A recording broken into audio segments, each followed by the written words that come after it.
Sent up exam 2024 को लेकर हम लोग क्या कर रहे हैं कि सभी सब्जेक्ट का जैसे कि गणित, विज्ञान, सामाजिक विज्ञान के उन क्वेश्चंस को देख रहे हैं जो आपके सेंटअप एग्जाम में डायरेक्ट टकराएंगे। तो इस वीडियो में हम लोग गणित जो है उसके वीवीआई ऑब्जेक्टिव क्वेश्चन को देखेंगे जो आपके पहले के एग्जाम में आ चुके हैं, जो आपके इस सेंटअप एग्जाम में आने के जिसके पूरे चांस है। तो आप लोग एक एक प्रश्न को जो मैं इस वीडियो में करवाऊंगा मैथ का उसे समझते चलिएगा और उसके फॉर्मूला को भी याद करते चलिएगा ताकि आप लोग अपने सेंटअप एग्जाम में एक एक प्रश्न को बना पाए। तो फटाफट से हम लोग पहले प्रश्न की ओर बढ़ते हैं। तो यहाँ पर देखिए उससे पहले बताया गया है क्या कि 1 से लेकर 100 तक प्रश्न होगा, लेकिन हमको कितने प्रश्नों का उत्तर देना है? 50 प्रश्नों का उत्तर देना है। तो पहला नंबर क्वेश्चन आपके सामने मैथ का है। क्या कर रहा है कि निम्नलिखित में से कौन सा केंद्रीय प्रवृत्ति की माप नहीं है? केंद्रीय प्रवृत्ति की जो है वो कौन सा माप नहीं है? तो जब हम लोग प्रायिकता पर जब हम लोग सांख्यिकी पढ़ते हैं तो उसमें क्या है कि हम लोग 3 केंद्रीय प्रवृत्ति का जानते हैं। एक होता है माध्य, दूसरा होता है माध्यक और तीसरा होता है बहुलक। तो कौन सा नहीं होगा? तो मानक विचलक। तो इसका राइट आंसर जो बन जाएगा वो ऑप्शन नंबर डी हो जाएगा, मानक विचलन। प्रश्न नंबर 2 आपके सामने दिया हुआ है क्या कि प्रेक्षण 14, 15, 13, 16, 14, 15, 17, 13 और 15 का बहुलक है। तो बहुलक हम लोग जानते हैं कि जो भी प्रेक्षक दिया हुआ है उसमें सबसे ज़्यादा बार जिसकी आवृत्ति मतलब सबसे ज़्यादा बार कौन सी संख्या आएगा वही हमारा बहुलक कहलाता है। तो अगर इसमें आप लोग देखिएगा तो सबसे ज़्यादा बार कौन आया है? तो 15 को देखिए तो 1 बार, 2 बार और 3 बार। 15 कितने बार आया है? 3 बार आया है। 14 को देखिएगा तो 1 बार, 2 बार। 14 सिर्फ कितने बार आया है? 2 बार। और 13 भी कितने बार आया है? 2 बार। यानी कि सबसे ज़्यादा जो आया है वो आया है 15 3 बार। तो इसका राइट आंसर जो बन जाएगा वो ऑप्शन नंबर सी हो जाएगा, 15 हो जाएगा। प्रश्न नंबर 3 की ओर बढ़ते हैं। तो 3 नंबर प्रश्न क्या है कि प्रथम 5 प्राकृतिक संख्याओं का माध्य पूछा गया है कि माध्य क्या होगा? तो प्रथम 5 प्राकृतिक मतलब कि 1, 2, 3, 4 और 5 इसका माध्य पूछा है। तो माध्य का फॉर्मूला क्या होता है? सभी संख्याओं का योग बट्टा में संख्या जितनी संख्या है उससे भाग करेंगे। तो 5 4 9, 9 3 12, 12 2 14, 1 15 हो जाएगा। कितना आ जाएगा? 15। और कुल कितनी संख्या है? 5। तो 5 को अगर हम लोग 15 से भाग करेंगे तो कितना आ जाएगा? 3। तो इसका राइट आंसर जो बन जाएगा वो ऑप्शन नंबर बी हो जाएगा, 3। प्रश्न नंबर 4 की ओर बढ़ते हैं। तो 4 नंबर प्रश्न है कि प्रेक्षण 8, 12, 7, 14, 6, 13, 15 का माध्यक है। तो माध्यक मीडियन क्या होता है कि जो बीच वाला होता है संख्या, और बीच वाले संख्या के लिए क्या करते हैं? या तो संख्या को हम बढ़ते क्रम में या घटते क्रम में लिखते हैं। तो इस संख्या को सबसे पहले हम लोग क्या करेंगे कि अरेंज कर लेंगे। तो मान लीजिए कि इसको हम लोग बढ़ते क्रम से जाएंगे तो पहले 6 आएगा, फिर 7, फिर 8 आएगा। 8 के बाद अगर आप लोग देखिएगा तो आएगा 12, फिर आएगा 13, फिर आएगा 14 और फिर आएगा 15। अब संख्या गिनिए 2, 4, 6 और 7।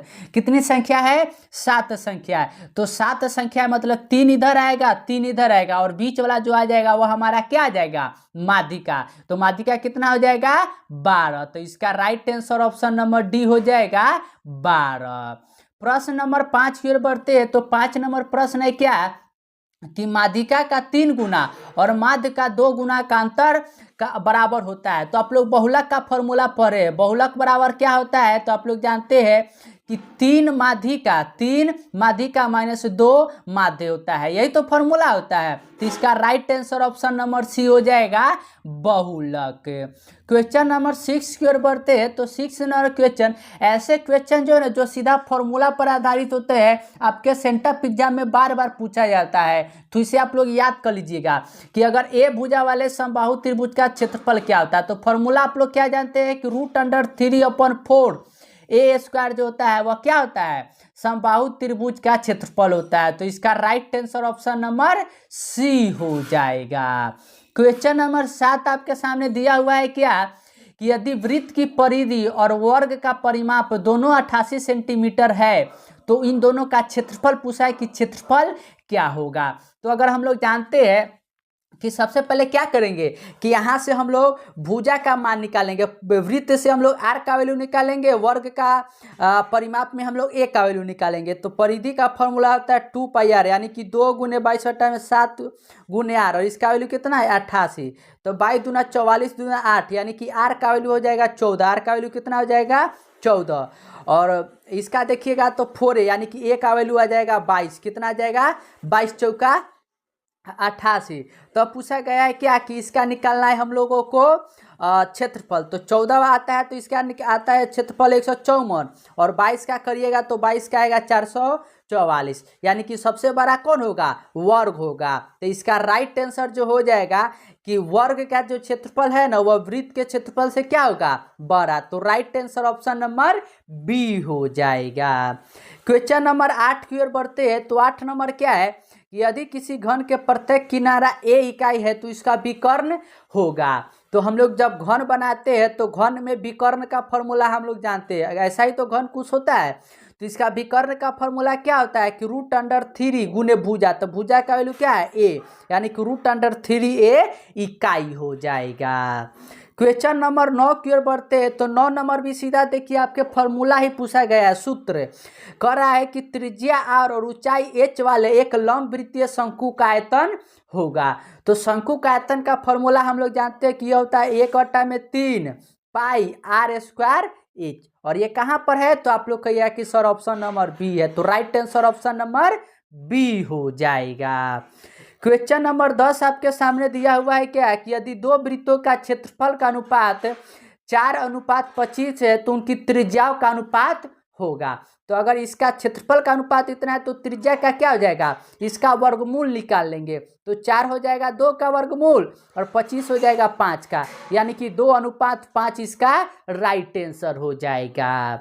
क्वेश्चन नंबर 11 की ओर बढ़ते हैं। तो 11 नंबर प्रश्न है आपके सामने क्या कि साइन 30 डिग्री बटा में कॉस 30 डिग्री गुने कॉट 30 डिग्री का वैल्यू क्या होगा। तो साइन 30 का वैल्यू क्या होता है तो आप लोग कहिएगा कि सर 1/2 होता है। कॉस 30 का वैल्यू क्या होता है तो आप लोग कहिएगा कि सर √3/2 होता है गुना, और कॉट 30 का वैल्यू कितना होता है तो आप लोग कहिएगा कि सर कॉट 30 का जो वैल्यू होता है वो होता है √3। तो देखिए यहाँ पर जो हो जाएगा 2 से 2 चला जाएगा, √3 से √3 कट जाएगा, तो आंसर कितना बचेगा 1। तो इसका right answer option number D हो जाएगा। क्वेश्चन नंबर 12 आपके सामने दिया हुआ है क्या कि 1 - tan² 45 डिग्री बटा में 1 + tan² 45 डिग्री किसके बराबर है। तो ये सिंपल सा फॉर्मूला है, क्या है कि 1 - tan 45 का वैल्यू कितना होता है 1, तो 1 का स्क्वायर करेंगे तो 1, फिर 1 + 1, तो 1 में से 1 जाएगा तो कितना आएगा 0, और 0 अगर किसी भी संख्या के ऊपर है तो उसका आंसर कितना आता है 0। अब हमको इस ऑप्शन चारों ऑप्शन में देखना है जिसका वैल्यू जो आता है वह क्या होता है 0। तो साइन 90 का तो वैल्यू 1 आता है तो ये नहीं होगा, और साइन 0 का वैल्यू क्या होता है 0। तो इसका right answer option number B हो जाएगा।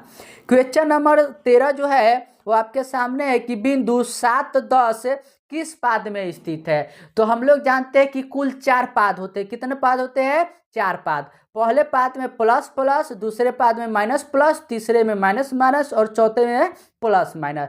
तो यहाँ देखिए 7 और 10 दोनों क्या है कि प्लस प्लस है, दोनों क्या है प्लस प्लस। तो ये कौन सा पद हो जाएगा प्रथम पद। तो इसका right answer option number A हो जाएगा।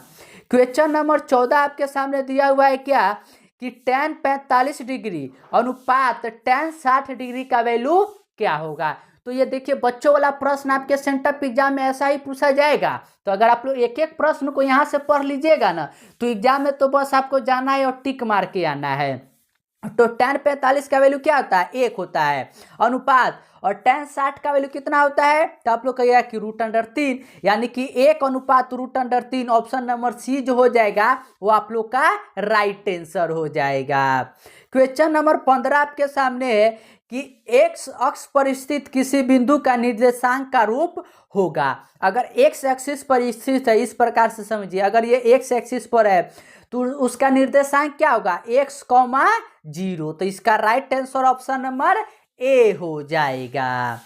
प्रश्न नंबर 16 आपके सामने दिया हुआ है क्या कि एक छड़ की लंबाई और उसकी छाया, मतलब इस प्रकार से अगर ये छड़ है तो इसका छाया इस प्रकार से है, ठीक है। और ये दिया हुआ है क्या कि लंबाई है 1 और उसका छाया की लंबाई है √3, तो ये P होता है और ये B होता है। तो P बट्टा में B क्या आता है, tan। आप लोग जानते हैं कि tan 30 का वैल्यू होता है 1 बट्टा में √3, यानी कि इसका right answer option number A हो जाएगा।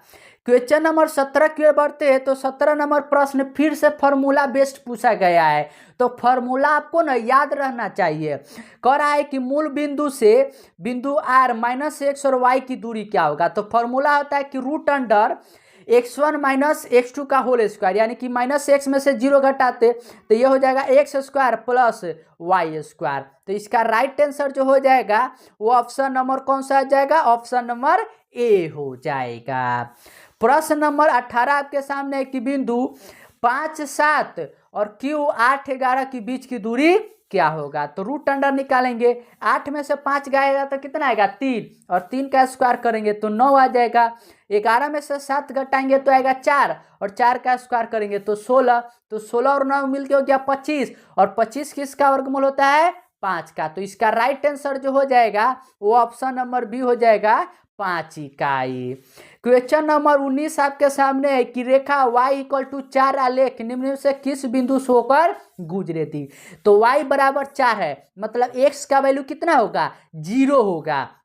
अगर x का वैल्यू 0 होगा, कह रहा है कि किस आलेख से बिंदु से होकर गुजरेगा। तो देखिए, या तो x का वैल्यू 0 होकर y का वैल्यू 4 हो जाए, या x का वैल्यू कोई भी हो, y का वैल्यू क्या हो, 4। तो देखिए y का वैल्यू यहाँ 2 है तो ये नहीं होगा, y का वैल्यू 0 है तो ये नहीं होगा, और ऑप्शन नंबर बी में है कि x का वैल्यू 2 और y का वैल्यू 4। तो इसका right answer option number A हो जाएगा।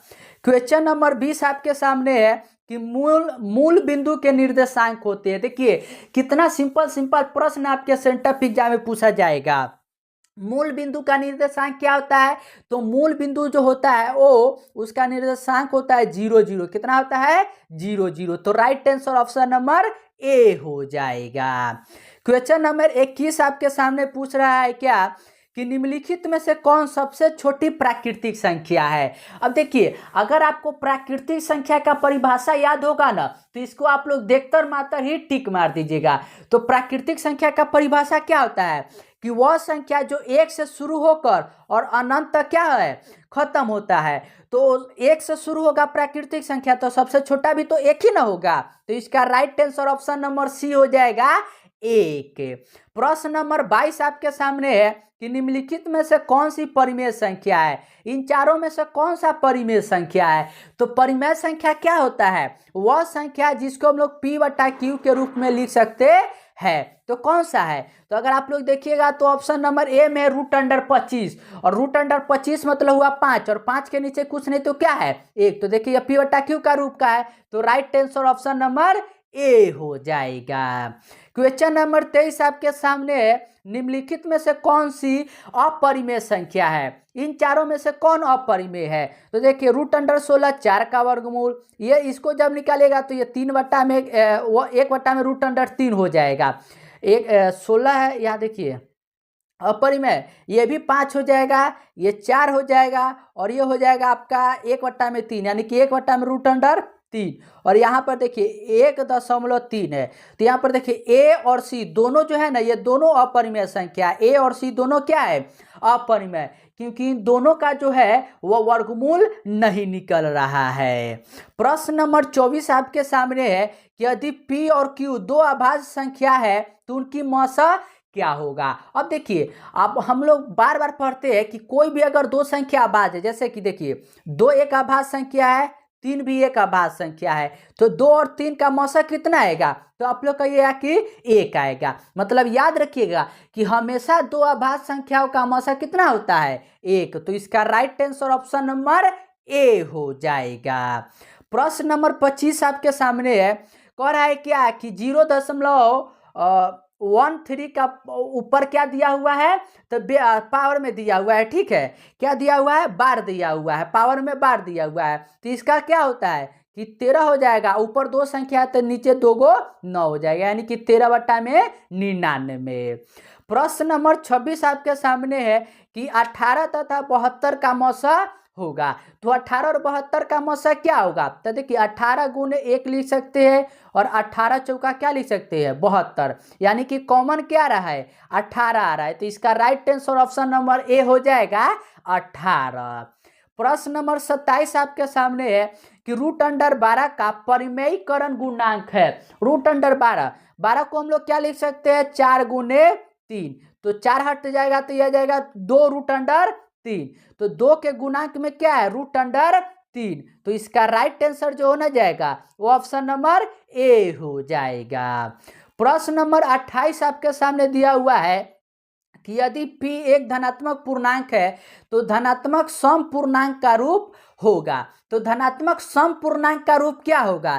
तो आप लोग हमेशा पढ़ते हैं कि सम संख्या वह संख्या होता है जो 2 से पूरा पूरा क्या हो जाए? कट जाए, या 2 का गुणांक हो। तो 2 के गुणांक के लिए क्या होगा कि 2 गुने p होगा, तभी तो होगा। तो इसका right answer option number A हो जाएगा। प्रश्न नंबर 29 आपके सामने है कि निम्नलिखित में से किसका दशमलव प्रसार शांत है? तो दशमलव प्रसार शांत का नियम जानते हैं कि ऊपर अंश होता है और नीचे क्या होता है? हर। और जब हर जो हो ना, अगर 2 का पावर m गुने 5 का पावर n के रूप का होगा तो उसे हम लोग कहेंगे कि वह दशमलव प्रसार शांत है। तो देखिए ऑप्शन नंबर डी है 19/80। 80 को तोड़ेंगे तो क्या आएगा कि 16 25 80, 2 4 8 16, यानी कि 2 का पावर 4 गुने 5 का पावर 1। तो देखिए 2 का पावर m गुने 5 का पावर n का रूप बन रहा है हर में। तो इसका right answer option number D हो जाएगा। प्रश्न नंबर 30 आपके सामने है कि निम्नलिखित में से किसका दशमलव प्रसार अशांत है? अब देखिए ऊपर वाले प्रश्न ने पूछा कि शांत है, मतलब जिसका हर जो होना चाहिए वो 2 के पावर m गुने 5 का पावर n का रूप का, और अब पूछा है अशांत, मतलब कि हर उसका रूप का नहीं होगा। तो 80 होगा, 400 भी होगा, 400 भी होगा, तो बच जाएगा कौन? Option number C 13/121। अब कहिएगा कि सर आपने कैसे कह दिया? तो देखो 121 जो है यह क्या 2 से कभी कभी पूरा भाग होगा? अगर 2 से कभी पूरा भाग ही नहीं होगा तो इसमें 2 का कोई गुणांक ही नहीं आएगा, और जब 2 का कोई गुणांक ही नहीं आएगा तो वह क्या हो जाएगा? वह हो जाएगा आप लोग का अशांत।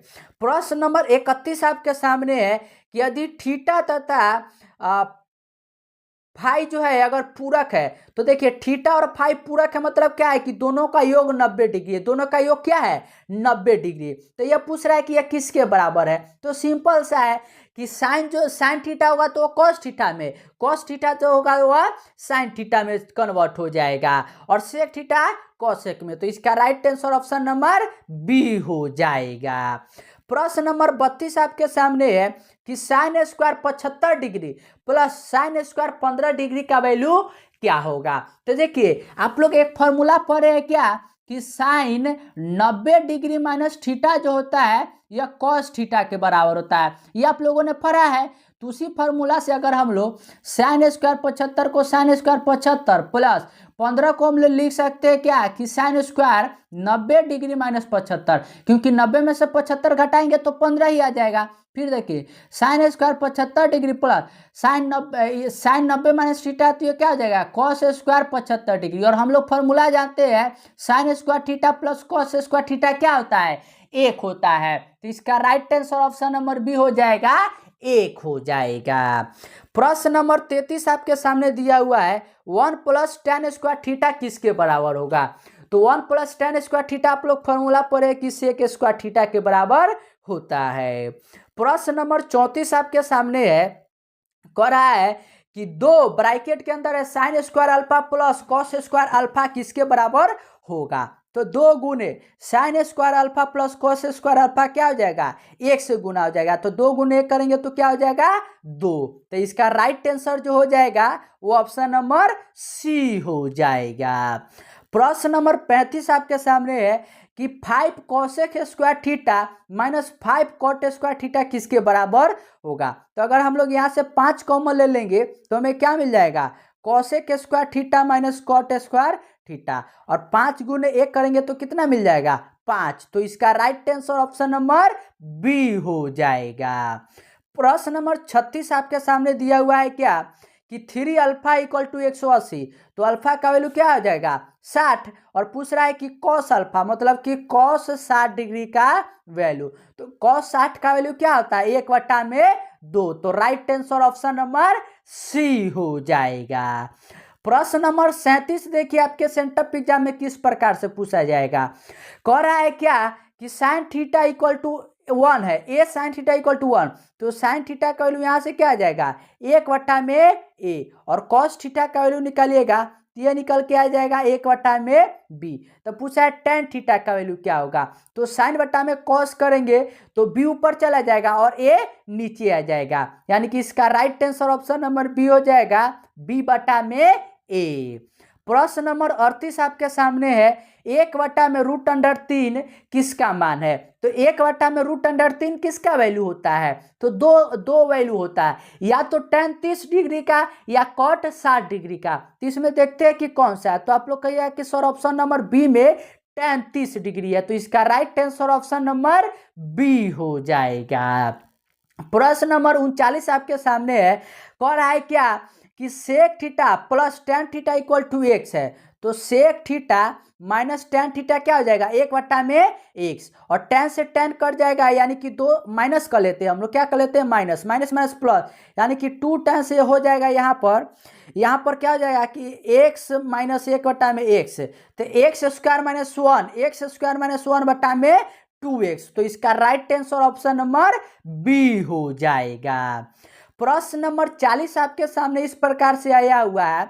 40 देखिए क्या कह रहा है, कह रहा है sine square five plus 1/10 square five, तो देखिए साइन स्क्वायर फाइव तो साइन स्क्वायर फाइव हो जाएगा, प्लस 1 + 10 स्क्वायर फाइव हो जाएगा, cosec square five sorry sec square five, और सेक स्क्वायर को उल्टा करेंगे तो ये क्या आ जाएगा कॉस फाइव स्क्वायर फाइव, और साइन स्क्वायर फाइव और कॉस स्क्वायर फाइव मिलके क्या हो जाएगा 1, तो इसका right answer option number A हो जाएगा।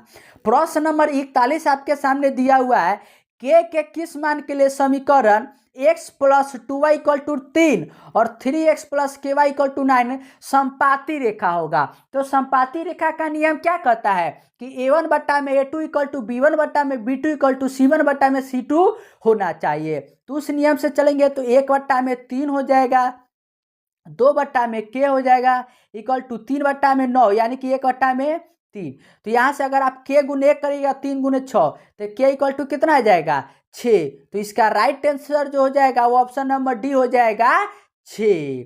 प्रश्न नंबर 42 आपके सामने दिया हुआ है, यदि a1/a2 = b1/b2 = c1/c2 तो समीकरण निकाय इसका हल क्या होगा। देखिए अब तीनों के तीनों बराबर है, और जब तीनों बराबर होता है तो उसका हल क्या होता है अनगिनत हल होता है, तो इसका right answer option number C हो जाएगा।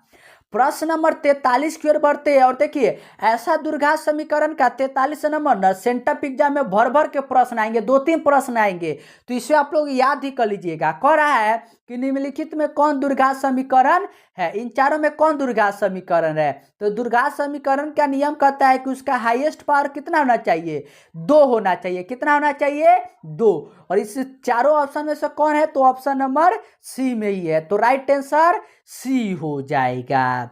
प्रश्न नंबर 44 ठीक उसके नीचे वही प्रश्न है कि निम्नलिखित में से कौन द्विघात समीकरण नहीं है, तो इन चारों में से कौन द्विघात समीकरण नहीं है, तो याद रखिएगा कि यहाँ पर द्विघात समीकरण कौन नहीं है, ऑप्शन नंबर डी नहीं है।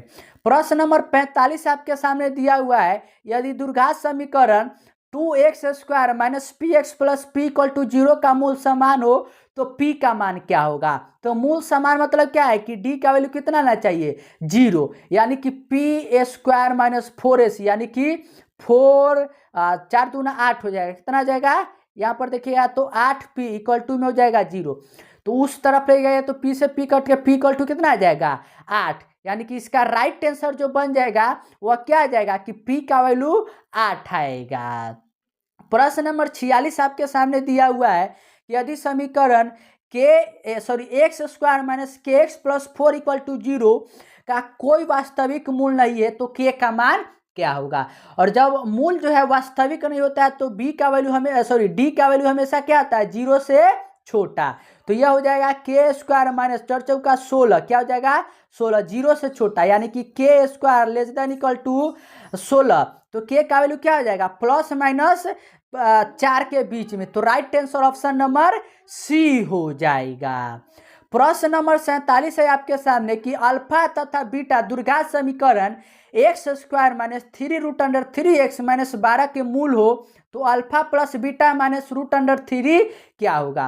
तो अल्फा प्लस बीटा का जो वैल्यू आ जाएगा ये आ जाएगा क्या, तो ये आ जाएगा 3√3 माइनस में √3, और जब इसको हम लोग घटाएंगे 3√3 में थे तो देखिए क्या जाएगा कि 2√3, तो इसका right answer option number C हो जाएगा।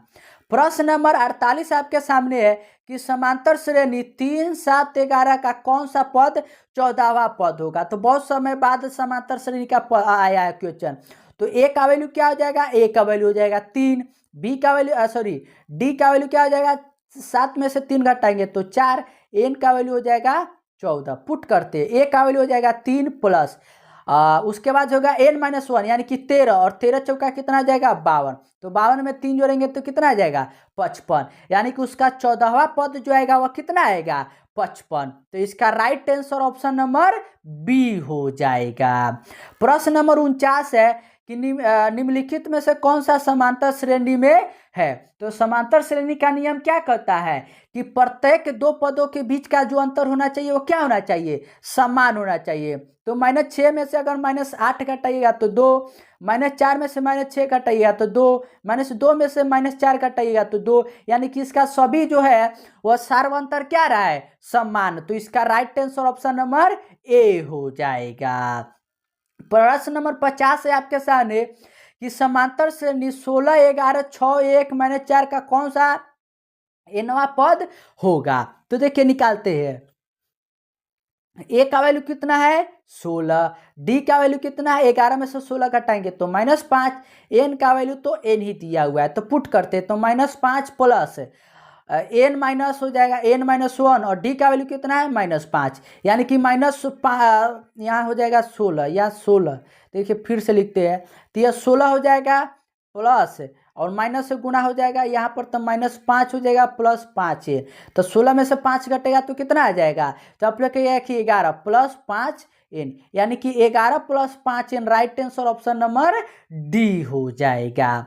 तो आज के इस वीडियो में हम लोग क्या करेंगे कि सेंटअप एग्जाम के लिए 1 से लेकर 50 तक के ही VBI प्रश्नों को सॉल्व करेंगे, और इसका जो पार्ट 2 वीडियो आएगा ना उसमें हम लोग क्या करेंगे कि 51 से लेकर 100 तक के VBI क्वेश्चन को देख लेंगे जो आपके सेंटअप एग्जाम में डायरेक्ट टक्कर आएंगे।